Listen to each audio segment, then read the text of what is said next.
En el video anterior hablamos de la etapa prejudicial, que es la conciliación obligatoria. Ahora vamos a hablar un poquito de la etapa judicial, que consta de dos fases, la fase escrita y la fase oral. Síguenos viendo para solucionar todas estas dudas que están surgiendo. Otro de los cambios más relevantes de este nuevo sistema de justicia laboral es que se crearon los tribunales laborales que sustituyen a las juntas de conciliación. ¿Esto quiere decir que dejan de existir las juntas de conciliación? No. No quiere decir que las juntas de conciliación ya no existen, sino que existirán hasta que el último conflicto laboral de los cuales las juntas conocían termine.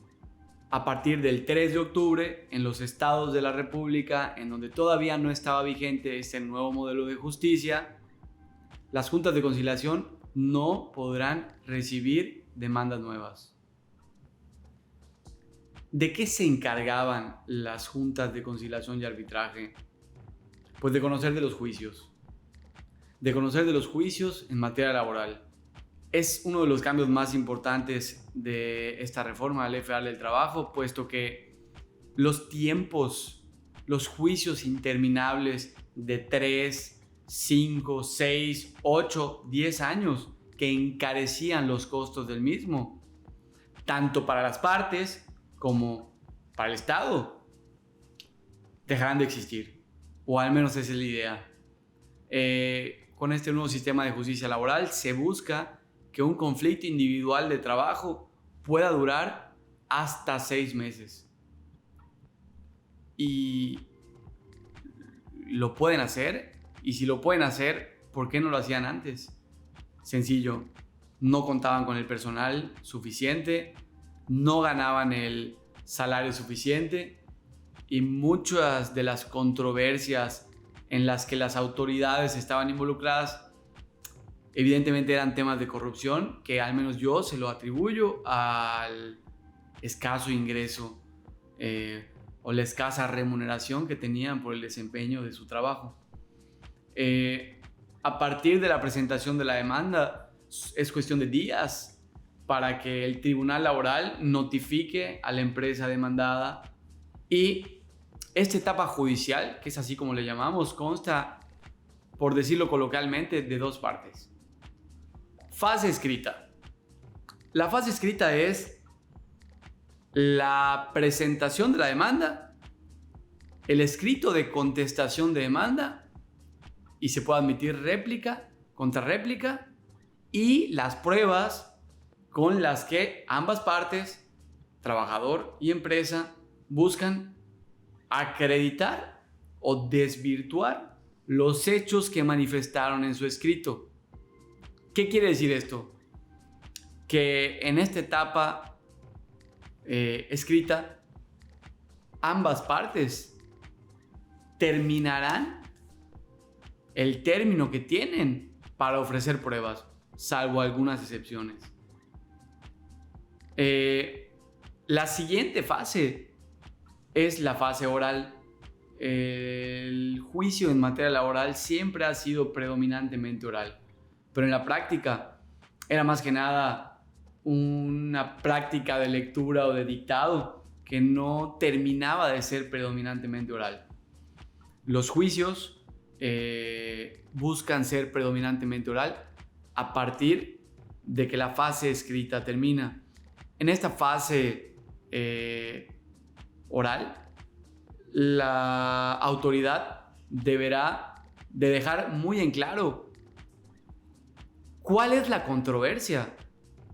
Es decir, de lo que dijo el trabajador y de lo que dijo la empresa, en qué no están de acuerdo para fijar la litis. La litis es la controversia, es el motivo del juicio. Pero también deberá dejar en claro que no está en controversia, cuáles hechos no han sido controvertidos. Por ejemplo, si un trabajador dice que ganaba 500 pesos y una empresa dice que ese trabajador ganaba 500 pesos al día, no hay controversia en eso. Es decir, no se admitirán pruebas por celeridad al proceso, ¿no? Que es uno de los principios que rigen en la materia del trabajo.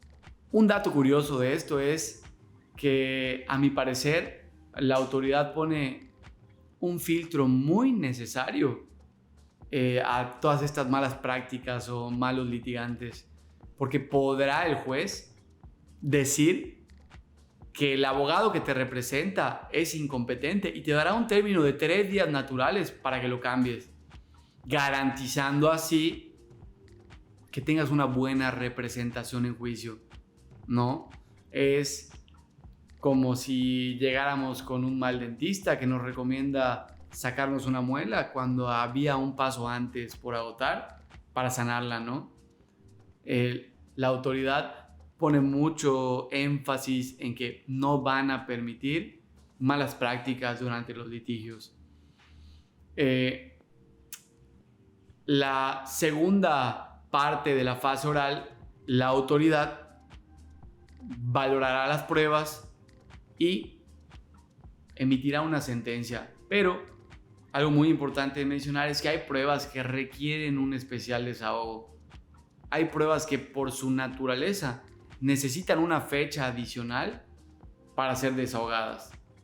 Ya sea porque mi testigo está trabajando y no le dieron permiso, ya sea porque el médico que iba a rendir un dictamen pericial en psicología necesita más tiempo para elaborarlo. Esas pruebas que requieren, digamos, una fecha posterior para su debido desahogo. Por lo tanto, tampoco es del todo cierto que en esa misma audiencia analizarán las pruebas y dictarán una sentencia. Pero es verdad que se sintetiza de manera muy notoria las etapas las que conformaban un juicio laboral, ¿no? Estamos hablando obviamente de controversias o conflictos individuales de trabajo. Independientemente de esto, esta reforma laboral cambia toda la manera de concebir la conformación de un sindicato,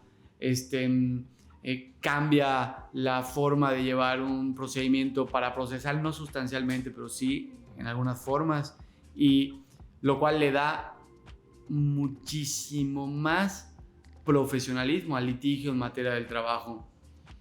A mi parecer, todo aquel abogado que no esté lo suficientemente preparado no podrá desempeñar bien el ejercicio de la profesión. Terminaremos como aquellos abogados pseudo especialistas en materia penal que cuando entró en vigor la reforma en materia penal, pues dejaron de litigar, ¿no? Se jubilaron precipitadamente. Pero bueno, yo creo que esto, digamos que va a elevar la categoría o el nivel del debate, va a elevar la capacidad de los profesionales. Es verdad que algunas empresas y algunos trabajadores, pero más abogados, se quejan de que no tuvimos el tiempo suficiente para prepararnos, lo cual para mi juicio no es verdad. Es una reforma que entró en vigor en mayo del 2019, por lo tanto hemos tenido 3 años para estar listos. 3 años son suficientes para estudiar un poco más de 1000 artículos a detalle, ¿no? Basándonos obviamente en las recomendaciones que la Corte ha dado con el pasar de los juicios en los estados en donde esta reforma ya aplicaba.